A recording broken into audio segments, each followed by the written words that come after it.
Olá pessoal, tudo bem? Boa noite, bem-vindos. Perdão pelo atraso, aqui em Brasília está chovendo bastante, o trânsito estava bem ruim. Mas aqui estamos para mais uma aula, mais um encontro, dessa vez virose. São duas doenças que envolvem no seu ciclo de transmissão roedores e por isso, e até porque tem algumas características em comum entre essas duas doenças, eu achei bem legal trazer esses dois temas ao mesmo tempo, na mesma aula para vocês. Então, é isso, estou aqui com o celular na mão, vou ficar acompanhando as dúvidas, comentários. Fiquem à vontade, eu espero que vocês gostem da aula, tá bom? Vamos lá? Não estou conseguindo passar o slide. Deixa eu ver aqui. Só um minutinho, pessoal. Foi. Então, para quem não me conhece, meu nome é Olga, sou enfermeira e comecei aqui no curso agora, recentemente, com diversas aulas desse curso de AVAS, tá? Esse curso aí tá a pleno vapor, como vocês sabem, o concurso foi confirmado, né? Então, ele vai sair, tá? Então, é bom a gente já ir se preparando, é bom que a gente teve um tempinho a mais aí. Então, por que a gente vai conversar sobre leptospirose e hantavirose ao mesmo tempo, pessoal? Essas duas doenças, elas são infecciosas e elas envolvem os roedores no seu ciclo de transmissão. Além disso, elas têm algumas características clínicas bastante semelhantes. Então, a leptospirose é diagnóstico diferencial de hantavirose e a hantavirose é diagnóstico diferencial da leptospirose. A gente vai falar um pouquinho sobre isso também. Bora lá entender essas diferenças? Olha só, a leptospirose é uma doença endêmica no Brasil. O que isso significa? Significa que ela acontece o ano inteiro no Brasil, porém, em diversos estados e municípios, porém, ela tem períodos epidêmicos. Então, os períodos em que tem muita chuva são mais propícios para a ocorrência de leptospirose. Essa doença ela é mais comum em capitais, né, ou é mais diagnosticada nas capitais e nas regiões metropolitanas. Tá? Está bastante relacionado com condições precárias de saneamento e também com infestação de roedores. A gente vai ver que os roedores que transmitem a leptospirose são diferentes dos roedores que transmitem a hantavirose. Enquanto a leptospirose tem o seu ciclo ali de transmissão, roedores urbanos, né, sinantrópicos, que já se adaptaram ao convívio próximo dos seres humanos, a hantavirose é transmitida, né, tem ali no seu ciclo roedores silvestres, que não estão nas cidades, né? Bom, além disso, é importante destacar que a leptospirose é uma doença do trabalho, tá? Então, relacionada à exposição à urina de roedores, e é uma doença que tem uma letalidade média de 9% no Brasil. O que isso significa? Do total de casos notificados, 9% vão a óbito, né? Então, essa é a regra, né? A média. E aqui eu trouxe uma imagenzinha, né, para a gente lembrar do porquê que essa doença é mais abundante em períodos chuvosos. Porque a gente tem muitas enchentes, alagamentos, e tudo isso faz com que a urina dos roedores, né, chegue mais próximo dos seres humanos. Então, tem algumas ocupações, alguns trabalhos que estão mais relacionados, né, o que aumentam o risco de leptospirose. Que profissões são essas?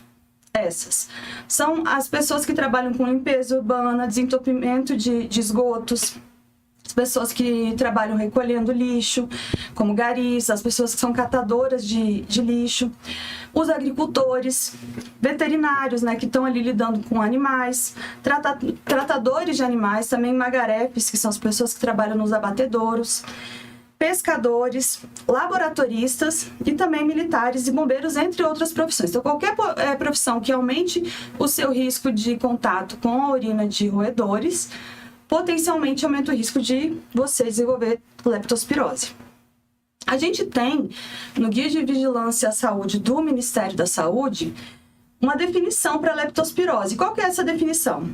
Então, lá está escrito, né, que a leptospirose é uma doença infecciosa e febril, de início abrupto, então uma doença que do nada ela aparece, cujo espectro clínico, né, é variável, então ele pode variar desde um processo inaparente até formas muito graves, inclusive com evolução para óbito, né, como a gente já havia comentado. E é uma doença que a gente chama de zoonose. uma doença que é transmitida entre animais e seres humanos. A gente tem alguns outros nomes populares. Esses nomes populares a gente chama de sinonímias. E quais são as sinonímias da leptospirose? São doença ou síndrome de Weil, febre dos pântanos, febre dos arrozais, febre outonal, doença dos porqueiros, tifo canino, entre outras. O ideal é a gente evitar essas sinonímias, mas é importante que a gente conheça porque em determinados estados e municípios as pessoas conhecem essa doença por esses nomes, então é importante que a gente saiba. Vamos lá. Seguindo aqui, boa noite, Paulo Roberto, chegando agora. Vamos lá, minha gente, bem-vindos todos, quem chegou agora. Obrigada pela companhia, me sinto honrada de ter vocês aqui à noite. Eu sei o quanto é difícil a gente estudar à tarde, né? Então, espero que valha a pena. Vamos lá. Então agora, pessoal, vou compartilhar com vocês um esqueminha recém-criado, ilustrado, para ver se facilita um pouco essa compreensão sobre o ciclo da transmissão da leptospirose. Então, primeira coisa que vocês precisam lembrar, a leptospirose é uma doença bacteriana. Então, o que causa a doença é uma bactéria do gênero Leptospira. Então, a leptospirose é uma doença bacteriana. Essa bactéria, ela é chamada espiroqueta. E ela tem esse formato helicoidal. Vocês estão vendo essa imagem aqui? Parece é helicoidal o formato dela. Essa bactéria, ela é aeróbica obrigatória, ou seja, ela precisa de oxigênio para se replicar. E existem 23 espécies conhecidas, sendo que 10 delas a gente sabe que são patogênicas, ou seja, que causam doença nos seres humanos. Das espécies de Leptospira, o gênero é Leptospira, mas a gente tem uma espécie que é particularmente importante, que está relacionada com a maior parte dos casos, que é a Leptospira interrogans, tá? Então, é isso.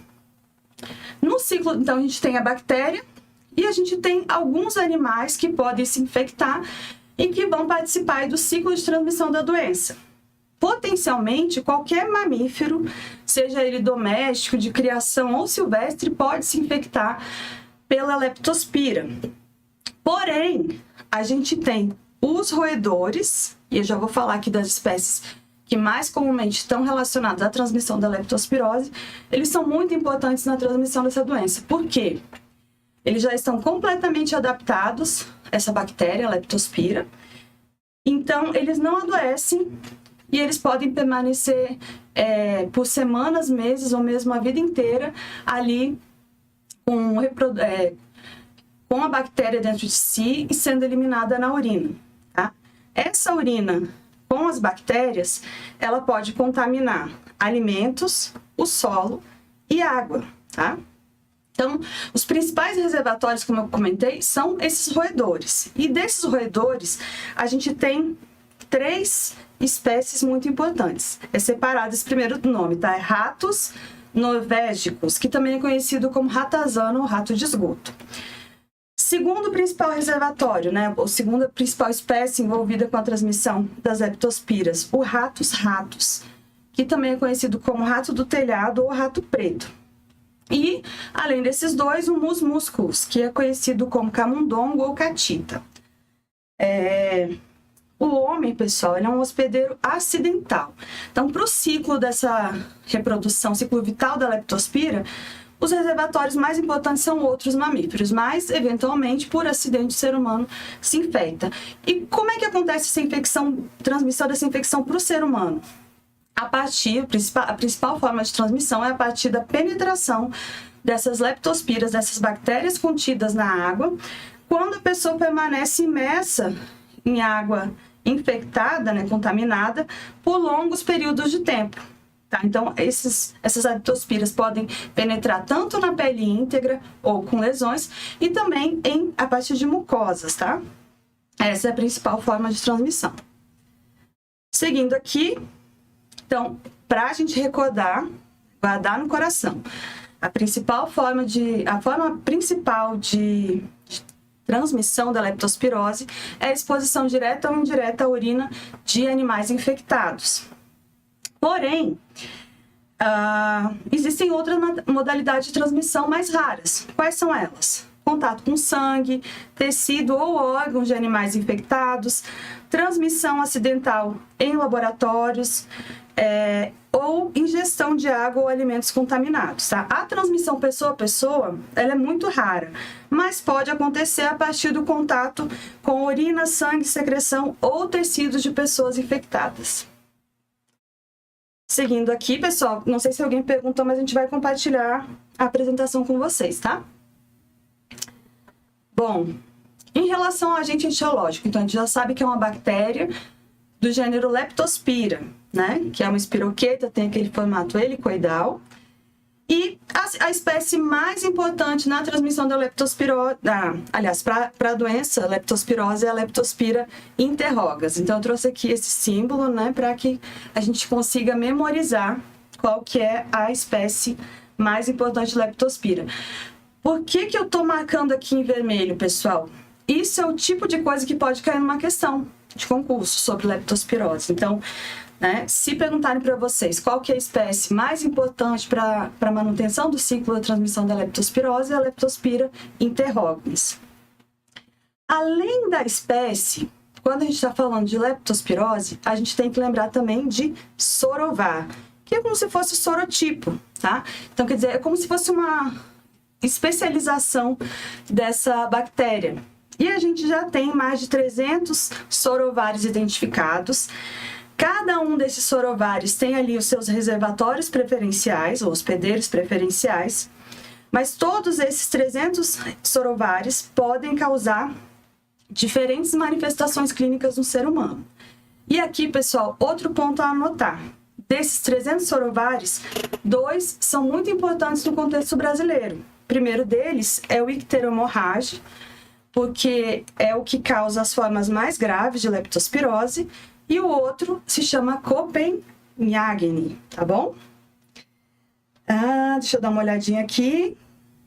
Érica, boa noite. Boa noite, pessoal, para quem está chegando agora. Sejam todos bem-vindos. Espero que, se tiverem dúvidas, pessoal, comentários, por favor, compartilhem comigo que eu estou aqui atenta. Então, outro aspecto importante da leptospirose. Imunidade. Se eu tiver uma vez leptospirose, eu posso ter de novo? Pode. Por quê? A imunidade adquirida, ela é sorovária específica. Não tem 300, né? A gente não acabou de comentar que tem 300 sorovários conhecidos. Então, teoricamente, é possível ter 300 vezes leptospirose. Então, por isso que as medidas de saneamento básico são tão importantes para essa doença. Outra coisa importante, pessoal, os animais infectados podem ficar eliminando a leptospira através da urina durante meses, anos ou pela vida toda, a depender da espécie de animal e o sorovário envolvido. Não cheguei a comentar, pessoal, acho que não sei se eu cheguei a aprofundar, mas o rato urbano, né, aquelas 3 espécies que a gente mostrou aqui, estão completamente adaptados. Então, eles não adoecem e eles podem permanecer aí anos infectando novas coleções hídricas, alimentos e o solo, né? Bom, então vamos para a parte uma das mais importantes, que é justamente o período de incubação, né? Os aspectos clínicos. O que é o período de incubação? É o período que vai desde o momento em que eu entrei em contato com aquela bactéria, leptospira, até o momento em que eu apresento os primeiros sintomas. Na leptospirose, esse período ele é de 1 a 30 dias, tendo uma média de 5 a 14 dias. Tá? A leptospirose, conforme a gente já comentou lá na definição, pode variar desde formas assintomáticas, sem sinais e sintomas, até formas muito graves, ou outras com poucos sintomas, que é o que a gente chama de formas subclínicas. Mas, geralmente, essa doença, ela é bifásica. Então, as 2 fases da doença são, primeiro, a precoce, que também é chamada de fase leptospirêmica, e a segunda é a fase tardia, que também é chamada de fase imune. Essa fase leptospirêmica, ela é bastante inespecífica. O que significa isso? A pessoa vai cursar com sinais e sintomas comuns a diversas outras doenças, como dengue, até um resfriado, né? Ela vai ter ali uma febre que pode ser alta, de início abrupto, né? Do nada chega a febre, com dor de cabeça e dor muscular, né? Mialgia.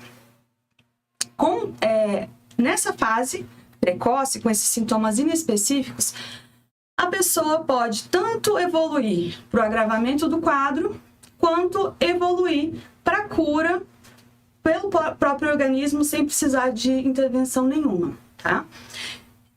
Quando ocorre essa regressão espontânea, né, a partir do próprio organismo, isso se dá normalmente entre 3 e 7 dias, né, do início dos sintomas, e a doença pode passar pela pessoa sem deixar nenhuma sequela. Porém, parte dos casos, né, a gente tem documentado aí que cerca de 15% dos casos vão evoluir para a forma mais grave da leptospirose, que é o que a gente chama de síndrome de Weil. Lembra que a gente falou dessa síndrome como uma sinonímia? O que é essa síndrome? É uma tríade, então são 3 sinais e sintomas, né, que caracterizam essa síndrome. Então, icterícia, né, que vai ficar com a pele amarela, vai ter ali esse sinal, insuficiência renal e também hemorragia. Essa hemorragia normalmente mais comumente ela é pulmonar. E aí, pessoal, a gente já começa a comentar da semelhança entre leptospirose e hantavirose. A hantavirose, ela também vai cursar aí com síndrome respiratória aguda grave e muitas vezes com essa hemorragia, né, nos quadros graves, né? Hemorragia pulmonar. Seguindo aqui, em relação, então, aos critérios diagnósticos. O que é isso? Por que a gente está falando de diagnóstico, né? A gente está falando de diagnóstico no âmbito da vigilância epidemiológica. Então, a gente sabe que tem algumas doenças, como leptospirose e hantavirose, que, dada a magnitude, a transcendência delas para a população, a gente vai precisar notificar, né? Então, preencher uma ficha de notificação, incluir no sistema de informação e proceder com uma investigação epidemiológica para evitar surtos, para identificar a fonte de infecção e para implementar medidas que vão evitar que outras pessoas adoeçam, tá? Então, esses critérios diagnósticos de caso suspeito, é muito importante que toda equipe tenha pelo menos uma noção. Na hora da prova, eu acho que é importante vocês terem aí isso bem memorizado, porque pode ser que cobre, tá? Então, o que é um caso suspeito de leptospirose do ponto de vista epidemiológico? É a pessoa que tem febre, cefaleia, que é a dor de cabeça, mialgia, que é a dor muscular, e mais pelo menos um desses 2 critérios aqui. O critério 1, ele vai falar especificamente sobre os aspectos epidemiológicos. Então, se a pessoa tem febre, cefaleia, mialgia, e esteve em contato, né, ou se expôs ali a urina de roedores, né, seja por uma exposição em enchente, precisou entrar no esgoto, teve contato com lixo, manejou algum animal que poderia estar doente, né, e como eu comentei, outros mamíferos podem adoecer, bovinos, caprinos, ovinos, suínos, ou teve vínculo epidemiológico, né, teve contato com outra pessoa que também teve leptospirose e foi confirmada, ou mora numa área que tenha muito risco de leptospirose. Então, aqui a gente já encontra a primeira definição de caso suspeito, tá? Então, se teve febre, cefaleia, mialgia e teve essa exposição, né, que aumentou o risco ali de leptospirose, a gente já precisa notificar para proceder com a investigação adequada. A outra possibilidade de diagnóstico é a pessoa ter febre, cefaleia, mialgia e pelo menos um dos sinais ou sintomas que eu vou comentar agora. Quais são esses sinais e sintomas? Icterícia, que a gente comentou, que é ficar com a pele bem amarela, às vezes o olho, né? Aumento de bilirrubinas, sufusão conjuntival, que é bastante característico da leptospirose. Eu trouxe aqui uma imagem, não sei se vocês estão vendo. O olho fica muito hiperemiado, né? Tem, na verdade, edemaciado também, e tem, de fato, uma hemorragia da conjuntiva ocular. Outros fenômenos hemorrágicos e também sinal de insuficiência renal aguda. Então, febre, cefaleia, mialgia, mas pelo menos um desses outros sintomas também, pode ser leptospirose, e aí, de novo, precisa notificar e proceder com a investigação epidemiológica adequada. Tudo bem até aqui, minha gente? Tô falando muito rápido. Tô correndo, tem dúvidas?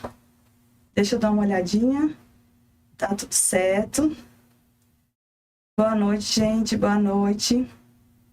Leptospirose é de notificação imediata para o nível municipal. Então, a gente tem até 24 horas para notificar. Mas o ideal é que a notificação seja imediata. Fernanda Feitosa, maravilhosa. Obrigada por estar aqui, minha amiga querida. Boa noite, pessoal. Boa noite para todo mundo. Seguindo aqui. Bom, então eu preparei 3 questões para a gente tentar fixar alguns aspectos mais importantes da leptospirose.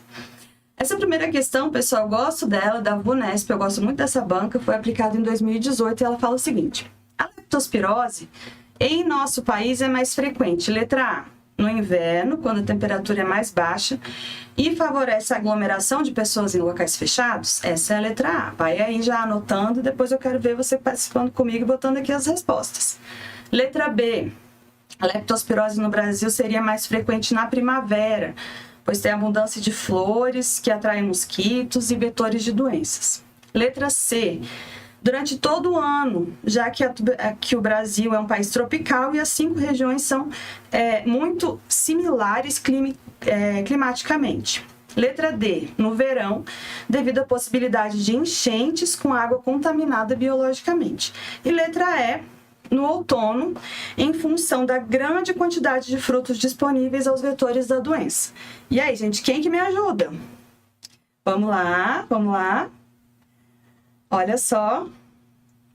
Vamos lá, letra D, muito bem. Muita gente aqui já chutando, quer dizer, chutando não, né? Acertando, gente que já tá aí prestando atenção, estudando provavelmente. Letra D é a nossa resposta correta, pessoal. Então, aqui. Podem acontecer casos no inverno? Podem, né? A leptospira, ela está sendo liberada aí pelos roedores o tempo inteiro, mas não é a época em que mais acontece. E outra coisa, a leptospirose não está relacionada à aglomeração de pessoas em locais fechados. A aglomeração em locais fechados, ela vai propiciar a transmissão de doenças principalmente respiratórias. Então, influenza, covid, tuberculose, né? Ali onde não tem ventilação. A leptospirose não tem a ver com flores, nem com mosquitos, né? E no caso aí, ela não tem um vetor, ela tem um reservatório, que são esses roedores. Aqui a gente de fato tem a leptospirose em todas as regiões, mas a gente sabe que as regiões são o clima dessas 5 regiões são muito distintos, né? Então não são similares, por isso a letra C está errada. E a letra E fala que tem a ver com frutos, né? O que também não faz sentido. Então, a letra D é a nossa opção correta aqui. Muito bem, pessoal. Estou amando a participação de vocês. Obrigada. Segunda questão. É uma questão que eu preparei para essa aula. Olha só o que diz. Um dos critérios de caso suspeito de leptospirose diz respeito aos antecedentes epidemiológicos de risco de exposição à urina de roedores. Nesse sentido, o paciente deve ser interrogado sobre a atividade de risco nos últimos, letra A, 10 dias, letra B, 20 dias, letra C, 30 dias, letra D, 40 dias e letra E, 60 dias. E aí, quem me ajuda aqui? Essa é uma questão também bem importante, né? Porque é isso, a gente viu lá que a pessoa está com febre, dor de cabeça, dores musculares, e aí você, às vezes, da equipe ali de vigilância ambiental tá ali tentando ajudar a equipe de vigilância epidemiológica a pensar em diagnósticos possíveis. E aí a gente precisa investigar a exposição de roedores, a urina de roedores, em qual período assim que chamaria a atenção? Muito bem, pessoal arrasando. Nos últimos 30 dias, né? Se a pessoa falar, olha, eu acho que eu tive exposição, posso ter tido, né, a urina de roedores aí nos últimos 30 dias, você pensa, poxa, vamos pensar em leptospirose e a equipe vai proceder com outros exames laboratoriais que podem confirmar o diagnóstico. Próxima questão, também preparei para essa aula, e ela diz o seguinte, ela pede para a gente assinalar a opção incorreta em relação à leptospirose. Por que eu botei aqui marcadinho, sublinhado em vermelho? Gente, quando faço provas, se eu ficar muito nervosa, se eu tentar acelerar o passo, assim, muitas vezes eu erro questão por não lembrar, não perceber que estava pedindo para marcar a opção incorreta. Então, atentem a isso. Quando vocês lerem o enunciado da questão, se for incorreto, você já sublinha, circula, deixa bem marcadinho para você poder se concentrar e acertar ali a sua questão. Então, a letra A fala o seguinte: a transmissão se dá geralmente pela penetração da bactéria na pele ou mucosa após imersão por longos períodos. Vamos lá. Letra B. Os principais reservatórios são os roedores ratos norvégicos, ratos e musmúsculos. Letra C. É considerado uma doença do trabalho. Letra D. Não é uma doença de notificação compulsória. E letra E. Há tratamento específico para leptospirose. E aí, minha gente, quem me ajuda agora? Teve gente que já veio ajudando aqui. Vamos lá, o que vocês acham? Leptospirose. Qual dessas opções A, B, C, D ou E está incorreta? Aqui, pessoal, o que está incorreto é a letra D. Conforme a gente comentou, a leptospirose é uma doença de notificação compulsória, tem uma ficha de notificação específica para a leptospirose. Essa notificação é imediata, em até 24 horas, para o nível municipal, certo? Seguindo, então, vamos lá. Agora, pessoal, aqui então, só para a gente encerrar, o que eu busquei fazer? Trazer os aspectos mais importantes da leptospirose, daquilo que eu acho, que acredito que pode ser cobrado de vocês aí no concurso de AVAS, tá? Da SES-DF. Então, assim, o que eu trouxe hoje, na verdade, ele é quase que um resumo, né? Porque a gente tá, assim, avançou já focado ali no que eu acho que pode ser cobrado. Se vocês tiverem tempo e disposição, eu coloquei aqui em todos os slides a fonte, né? Para a fonte dessas informações, então, para estudos adicionais, é o Guia de Vigilância em Saúde do Ministério da Saúde. Está disponível nesse link, tá certo? Vamos lá. Agora, pessoal, eu trouxe aqui um slide inicial para a gente falar de hantavirose. Então, não sei se vocês lembram, no slide inicial de leptospirose, eu trazia o roedor e uma imagem de esgoto, alguma coisa que já nos lembra mais esse circuito urbano. E aqui na hantavirose, eu trouxe um ratinho cowboy, né, um ratinho do campo, um ratinho silvestre, tá? Então, espero que isso daí, essa imagem já deu uma aliviada aí nos conhecimentos.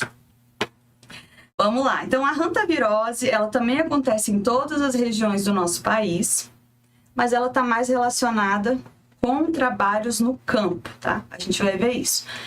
Tem uma definição maior de hantavirose, inclusive a do guia um pouco maior, mas eu busquei trazer para vocês um conceito um pouco mais abreviado e amplo que vai ajudar vocês aí a memorizar. Assim como a leptospirose, a hantavirose é uma zoonose, ou seja, uma doença transmitida entre animais e seres humanos. Porém, olha que importante, a hantavirose é causada por um vírus. Ela não é causada por bactéria como a leptospirose, ela é causada por vírus, que é o hantavírus. A gente já vai falar um pouco mais sobre isso. A infecção nos seres humanos aqui na região das Américas, tá? Pelo hantavírus, ela cursa com a síndrome cardiopulmonar por hantavírus, então que tem a sigla de SCH ou SCPH, que é síndrome cardiopulmonar do hantavírus.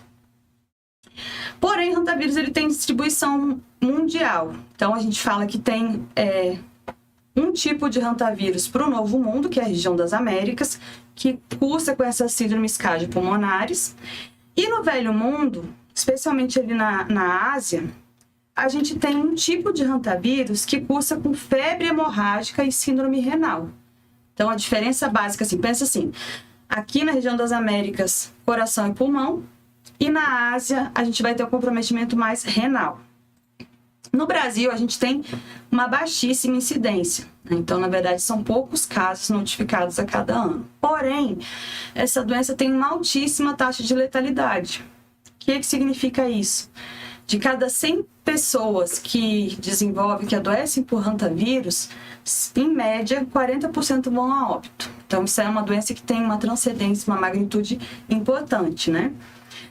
Outra informação importante, parece que há uma certa sazonalidade aí na hantavirose, provavelmente relacionada à biologia, ao comportamento de roedores infectados. E esse comportamento dos roedores silvestres está muito relacionado com questões climáticas, desmatamento, determinados cultivos. Então, tudo isso aí está relacionado com a epidemiologia da hantavirose. E as 3 regiões brasileiras que concentram a maior parte dos casos são Sul, Sudeste e Centro-Oeste. Então, tem a maior proporção de casos. Eu acabei de lembrar aqui que teve uma dúvida que eu não respondi, já vou voltar, viu? Para responder alguém, mas eu vou voltar no final, ali, nas últimas discussões. Me lembrem, tá? Bom, então no Brasil, Sul, Sudeste e Centro-Oeste são mais importantes para a hantavirose. Na verdade, é importante no Brasil inteiro, porque é isso, é uma doença que se ninguém lembrar dela, ela pode matar levar a óbito os pacientes, e inclusive de uma forma bem rápida. Então, a maior parte dos casos, pessoal, ocorre em áreas rurais, está relacionada a ocupações na área da agricultura. Esses casos ocorrem mais entre homens com idade de 20 a 39 anos. Então, eu trouxe aqui uma imagem bastante ilustrativa, né? Um gato com aquela aparência de que trabalha ali no campo, não é? E com uma idade aí entre 20 e 39 anos. Então, vamos analisar também esse ciclo de transmissão da hantavirose. A gente vai observar agora que a forma de transmissão da hantavirose, a principal forma de transmissão, ela é bem diferente da leptospirose. Então, voltando aqui, resgatando. A hantavirose ela é causada por um vírus do tipo RNA vírus, né? Eu já tinha comentado em algumas outras aulas que é um RNA vírus, do gênero Orthohantavírus, família Hantaviridae e ordem Buneviralis. Então, o hantavírus já foram identificadas 7 variantes associadas a essas síndromes cardiopulmonares da hantavirose, né? E os principais reservatórios, como o gambá. Professor, o que é um marsupial? São aqueles mamíferos que têm uma bolsinha que carregam ali os seus filhotes, né? Outro exemplo de marsupial seria o canguru, que a gente não tem aqui no Brasil. Então, a gente tem como principais reservatórios esses roedores silvestres, tá? E como é que se dá a transmissão para o ser humano, né? Os hantavírus vão ser eliminados nas fezes, na urina e também na saliva desses roedores. E eles, dependendo das condições climáticas, eles podem se transformar em aerossóis, né? Eles vão se ressecar e vão ficar ali em aerossóis. A transmissão para o ser humano, que nesse caso também é normalmente um hospedeiro acidental, ocorre a partir da inalação de aerossóis dessas excretas dos roedores, tá? Então, essa é a principal forma de transmissão da hantavirose.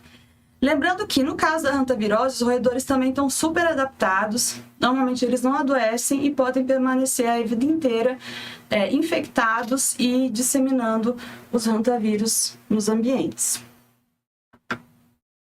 Então, a forma de transmissão principal aqui é a inalação, né? Respirar esses aerossóis formados a partir de saliva, urina e fezes de roedores infectados.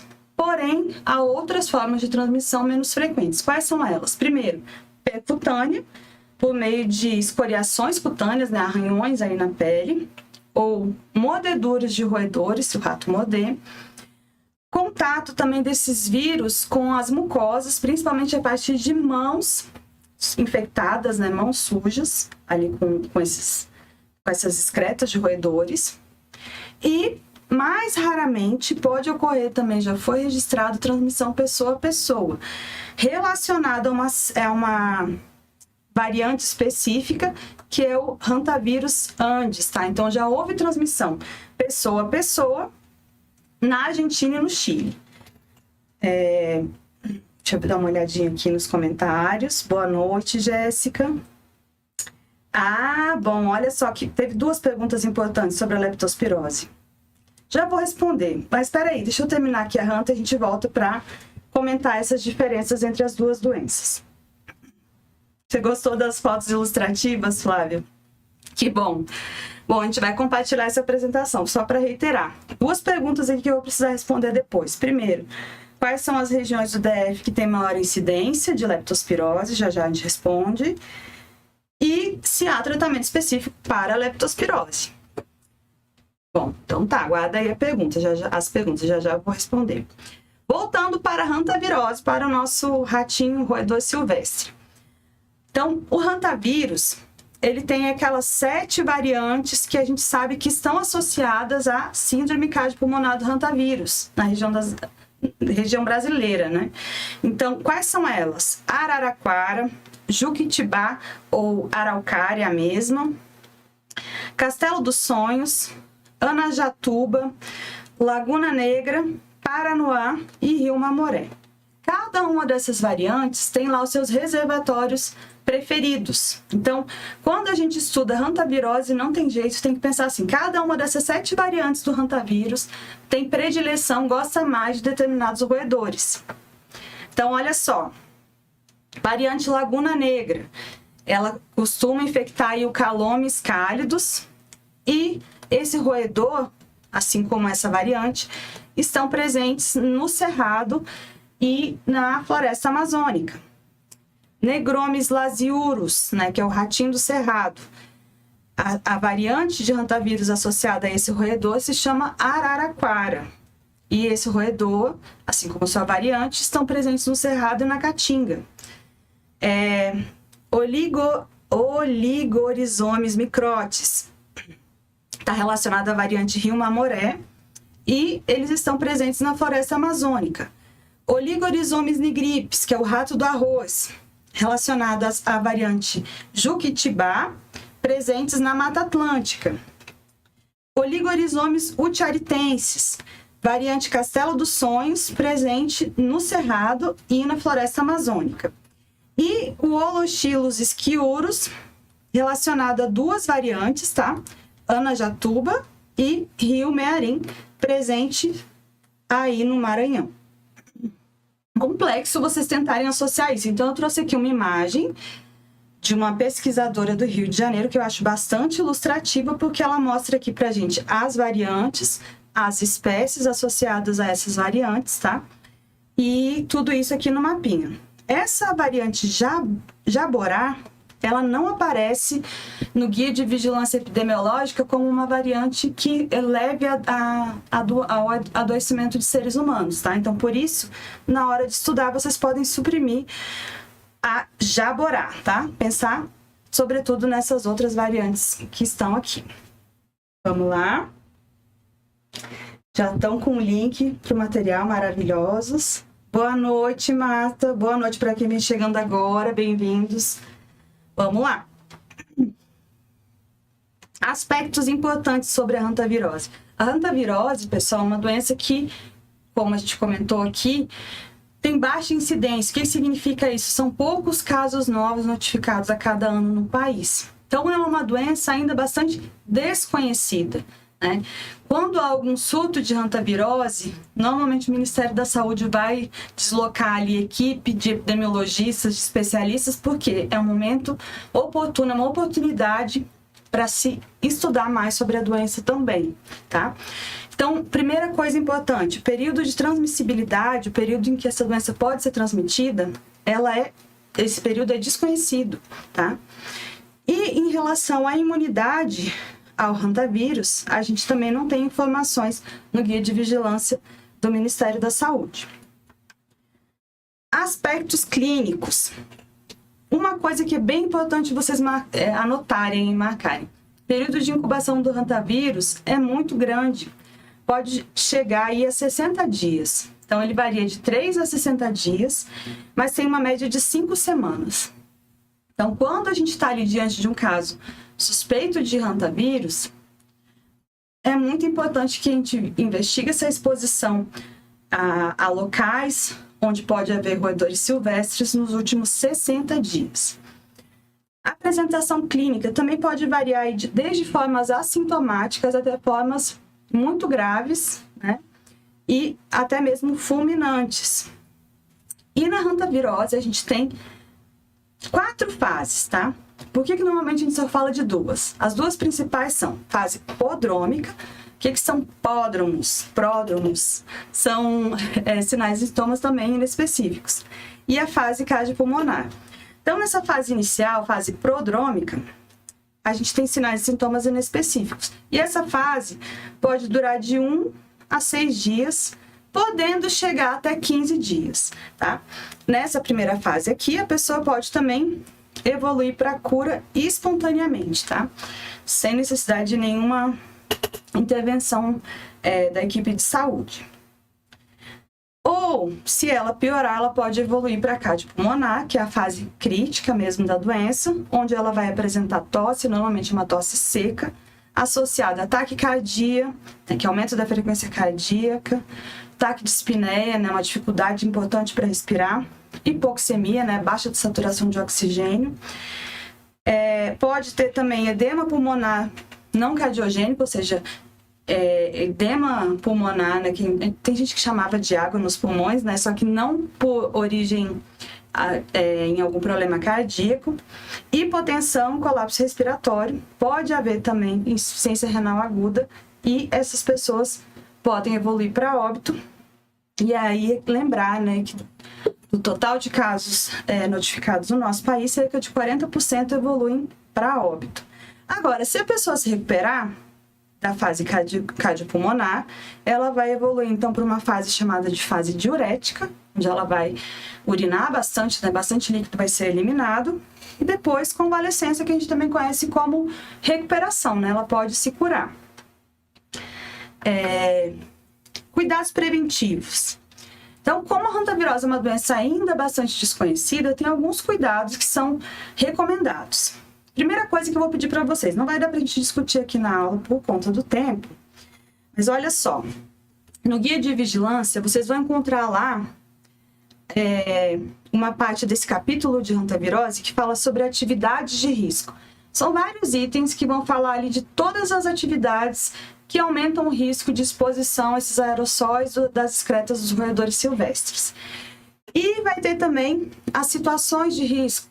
Por exemplo, trabalhar na agricultura, presença do capim braquiara. Então, já tem alguns estudos mostrando que onde tem muito capim braquiara, vai ter ali muitos roedores silvestres envolvidos no ciclo da transmissão da hantavirose, e onde tem esse capim tem maior risco de transmissão dessa doença. Acampar, entrar no meio de determinadas matas, frequentar galpões ali de armazenamento de grãos. Então, vocês vão encontrar tudo isso. Eu acho importante dar uma revisada nisso, tá? Agora, aqueles pacientes que foram diagnosticados com hantavirose e que estão ali com forma grave, né, com a síndrome cardiopulmonar do hantavírus, para esses casos, o Ministério da Saúde recomenda isolamento desse paciente, com utilização de proteção por barreiras, com uso de avental, luvas e máscara N95. Além disso, vocês que vão ser agentes de vigilância ambiental e saúde, podem eventualmente serem requisitados a fazer investigação de campo. O que vocês vão fazer lá? Avaliar o local provável de infecção e tentar encontrar ali vestígios da presença desses roedores silvestres, ou mesmo os próprios roedores silvestres. Então, é muito importante que vocês conheçam algumas das recomendações para a sua própria segurança, tá? E essa segurança, ela inclui outra possibilidade de vocês irem, além de investigar a presença desses roedores, em algumas situações está recomendada desratização, tá? Sobretudo quando forem locais fechados, que armazenam, por exemplo, grãos. Então, antes de entrar no local, se for um galpão, se for um local fechado, tem que abrir todas as janelas, portas e deixar o local ser ventilado por pelo menos 30 minutos antes de entrar. Além disso, antes de entrar, recomenda-se umedecer, ou seja, molhar os pisos e paredes para evitar o seu risco de contato com esses aerossóis. Também tem alguns cuidados bem específicos e interessantes em relação à coleta dos roedores. Eles vão ser coletados em um saco plástico umedecido, ou seja, vai ter ali algum líquido, eu não sei dizer para vocês qual que é. Esse saco plástico, ele precisa ter a possibilidade de vedá-lo e ele precisa ser bastante resistente.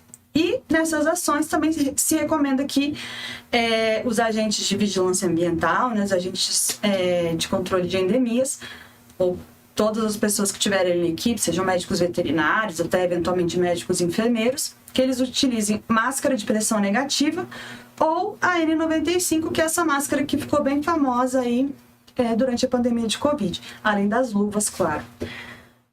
Bom, deixa eu dar uma olhadinha aqui. Seguindo aqui, vamos ver como é que tá aqui, minha gente. A aula, não sei se fica gravada. Você sabe se fica? Essas lives fica gravada sim, gente. Não fiquem arrasados, tá? Pra tudo tem jeito. Vai dar certo. Acompanha aí com calma. Seguindo aqui. Então, assim como a gente comentou os critérios diagnósticos para leptospirose, a gente vai comentar aqui de hantavirose. Quem são os casos suspeitos de hantavirose? Ou seja, quem são aquelas pessoas, quais são os quadros clínicos que vão chamar a atenção para a gente pensar em hantavirose? Vai ser aquela pessoa que tem febre maior do que 38, com mialgia e cefaleia. Veja que esses 3 primeiros sinais e sintomas aqui são os mesmos da leptospirose. Porém, além de febre, cefaleia e mialgia, a pessoa vai ter insuficiência respiratória aguda, de etiologia não determinada, ou seja, ninguém sabe qual é a causa, tá? Na primeira semana de doença. Então, já ela teve ali febre, mialgia, cefaleia, e já nessa primeira semana ela abruptamente desenvolveu uma insuficiência respiratória aguda. E não se sabe do que é, então, nesse caso, a gente pensa em hantavirose. Vai lá investigar, fatores de exposição, maior risco e tudo mais. Segunda situação. Pessoa que cursa com alguma enfermidade aguda, que cursa com quadro de insuficiência respiratória aguda, com evolução para óbito na primeira semana. Então, aquela pessoa, do nada, ficou super grave, insuficiência respiratória aguda, e foi a óbito ali na primeira semana, né?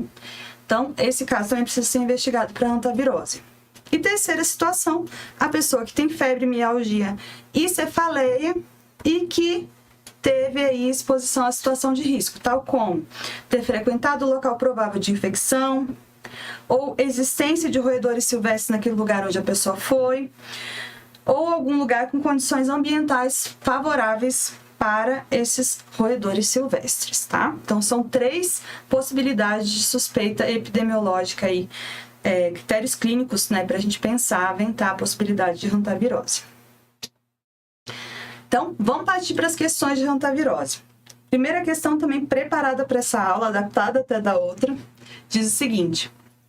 Primeira coisa, a maior parte dos casos notificados de hantavirose no Brasil estão, letra A, nas regiões Sul, Sudeste e Centro-Oeste, letra B, nas regiões Nordeste e região amazônica, letra C, nas regiões Sul, Sudeste e Nordeste, letra D, nas regiões Norte e Nordeste e letra E, no estado do Maranhão. E aí, minha gente, quem me ajuda aqui? Vamos lá. Qual a opção correta? A, B, C, D ou E? O que vocês acham? Olha só, vamos lá. Muito bem, Thiago, de fato, a opção correta é a letra A. Obrigada, pessoal, pela participação, vocês estão arrasando. Então, é isso. Os casos são raros no nosso país, né? São poucos casos novos a cada ano, mas a maior parte deles estão no Sul, Sudeste e Centro-Oeste. Muito bem. Segunda questão. Um dos critérios clínicos da... Perdão, pessoal, aqui é hantavirose, tá? Fui adaptando das outras e não... Da outra questão e acabei mudando aqui. Corrijam aí no material de vocês, é hantavirose aqui. Bom, um dos critérios de caso suspeito de hantavirose diz respeito aos antecedentes epidemiológicos de risco de exposição à urina de roedores. Nesse sentido, o paciente deve ser interrogado sobre atividades, situações de risco nos últimos, letra A, 10 dias, letra B, 20 dias, C, 30 dias, D, 40 dias e letra E, 60 dias. Quem me ajuda aí? Muito bem. Vocês já estão arrasando. É isso aí. Na hantavirose, a gente vai pensar nela quando houve essa exposição a situações de risco nos últimos 60 dias, então um período maior, né? Se for nos últimos 30 dias, a gente vai pensar, pode pensar nas duas, leptospirose, hantavirose, fora diversas outras doenças que têm sinais e sintomas semelhantes. Mas pensando em doença por roedores, para leptospirose nos últimos 30 dias, hantavirose últimos 60 dias. A última questão aqui sobre hantavirose pede para a gente assinalar a opção incorreta em relação à hantavirose. Então, letra A diz que a transmissão se dá principalmente pela inalação de aerossóis de saliva, urina e fezes de roedores contaminados. Letra B. Os principais reservatórios são roedores silvestres dos gêneros Calomys, Negromys, Oligorizomes e Holochilos. Letra C. É uma doença que pode estar relacionada à ocupação ou trabalho. Letra D. É uma doença de notificação compulsória imediata. E letra E. Há tratamento específico para hantavirose. E aí, quem me ajuda? Ai, gente, que chique! Marcos, Wesley, obrigada por estar aqui. Olha só, que honra! Bom, e aí, quem me ajuda agora? Olha aí, pessoal, muito bem. É isso aí, a opção incorreta, que é a que a gente vai marcar aqui, é a letra E. Por quê? Não há tratamento específico para hantavirose. Então, é isso. Diferentemente da leptospirose, respondendo lá uma das questões do Tiago, a leptospirose, pessoal, é uma doença bacteriana. Existe tratamento específico com antibióticos e são, inclusive, antibióticos bem comuns, doxiciclina, amoxicilina, penicilina, tá? Já para hantavirose, não existe tratamento antiviral. Então, não adianta, ele vai ter ali medidas de suporte para tentar reverter esse quadro, né? E normalmente o diagnóstico acaba sendo tardio e muitas vezes as pessoas evoluem para óbito. Então tem que ter muita atenção. Sobre leptospirose em Brasília, a gente tem casos? Tem, tá? E teoricamente, todas as regiões, a gente tem muita enchente aqui no Distrito Federal, né? Então, todas as regiões são vulneráveis para a leptospirose. Eu não sei contar para vocês hoje onde estão sendo notificados a maior parte dos casos. O que eu garanto para vocês é que boa parte dos casos de leptospirose sequer devem ser diagnosticados. Por quê? A pessoa que tem boa imunidade, boas condições de saúde, muitas vezes ela vai ter quadros ali com poucos assintomáticos, com poucos sintomas, e poucos vão chegar a procurar atendimento médico. Então, chegou para procurar atendimento da equipe de saúde, muitas vezes a leptospirose, se não fizer ali pelo menos um hemograma, as pessoas não vão nem suspeitar que é uma doença bacteriana, muitas vezes vai ser notificado até como dengue. Então, é uma doença que a gente tem que pensar, investigar os fatores de risco muito mais raros. Então, eu estive dando uma olhada essa semana numa disciplina que eu estou fazendo pela UNB e mostraram pra gente lá as notificações de casos. Então foram, 2 casos ano passado, 1 caso ano retrasado, muito mais raro, mas por ser muito mais raro, muito mais raramente a equipe vai pensar nesse diagnóstico e muitas vezes a letalidade vai lá pra cima, né? Inclusive, esses meus colegas vão investigar isso, eu achei super interessante. Não sei se eu respondi todas as questões de vocês aqui. Deixa eu ver aqui. Gente, eu tô tão feliz com vocês. Muito obrigada pela companhia. Eu espero que esses conhecimentos sejam úteis, que vocês realmente lembrem de mim na hora da prova e acertem tudo. E é isso, minha gente. Para quem quiser me acompanhar pelo Instagram, meu Instagram é profa_Olga, OLGA,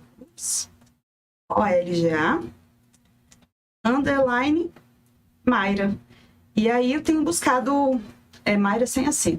Tenho buscado compartilhar ali com vocês algumas dicas, posts diários, tá? Às vezes alguns memes. E é isso, pessoal. Espero que tenha sido útil. Se vocês tiverem dúvidas, podem encaminhar aqui para o Encurso, que a professora Érica vai compartilhar comigo. Vou buscar responder aquilo que eu não souber. Também eu vou investigar e a gente vai descobrir as respostas, tá? E também pelo Instagram, podem compartilhar o que vocês quiserem. Se vocês gostaram da live, por favor, deem aí o like. Fiquem com a gente e, assim, estudem aqui pelo Encurso. A galera daqui é muito legal. Os conteúdos estão muito legais, então é isso. Obrigada por tudo, boa noite, obrigada pela companhia. Até breve, viu? Fiquem com Deus.